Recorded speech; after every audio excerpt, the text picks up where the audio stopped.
Just take us through the detail here if you can, Sarah, because there's one rule for Australians using mobile phones in this country and, of course, another rule if you're an overseas traveller, isn't there? Well, that's absolutely right, and good evening, Peter. Great to join you. Yes, currently there's no requirement that infrastructure companies like Telstra and Optus are required to share their critical infrastructure, telecommunications towers. And yet, if you're an overseas visitor coming into Australia, you get that right. You can roam or use any carrier's infrastructure, meaning that you always have the best possible reception wherever you go. Now, Australians are being denied that right.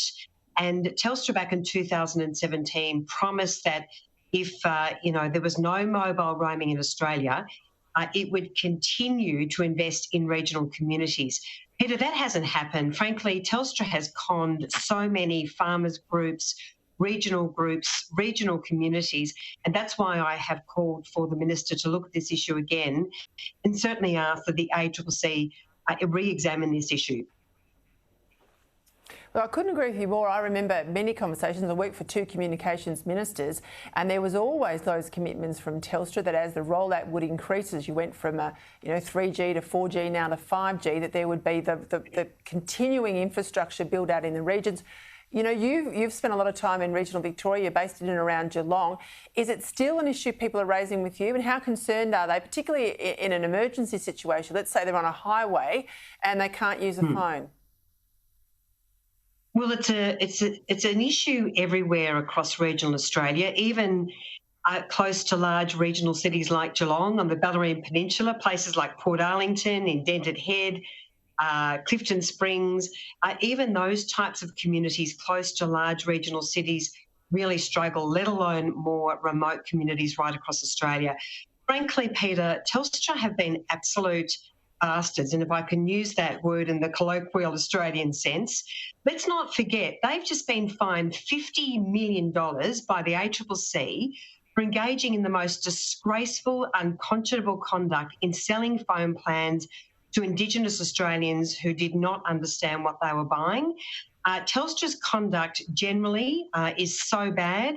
They have conned regional communities, and frankly, I think the time has come. Now, if you imagine a family fleeing a bushfire and being able to sort of use any mobile tower as they escape from an emergency situation.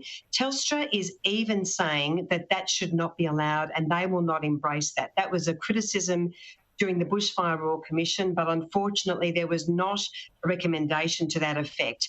We have to see the mobile phone carriers sharing their infrastructure.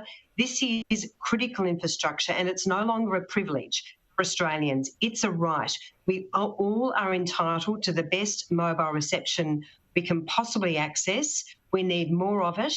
Our digital economy demands it. And I say, shame on Telstra. It's a disgraceful attitude they have. And I really ask regional communities and regional groups, whether it's the NFF or the farmers groups, to get on board and see a change in the law. Hear, hear, Sarah. I mean, keep it up, keep it up. I think this is a really important fight. Imagine being in a car accident and you're on a Vodafone network and the only tower near you to bounce a message out to 000 is a Telstra tower, but your phone signal won't bounce it off that tower because you're with another network. I think it's criminal. I want to grab you absolutely. Just to Peter, just to clarify, you can make a 000 phone call on any network, so that's allowed, but you cannot receive an SMS emergency alert. So that's the point at which Telstra says we will not play ball, and that's frankly unacceptable. In an emergency situation, people have to access the best possible reception, and frankly, regional Australia, with so many regional people moving to the regions, we've got to get better infrastructure in the regions. We've got to have equity. We've got to combat the disadvantage. And frankly, the time has come where we have to change the law.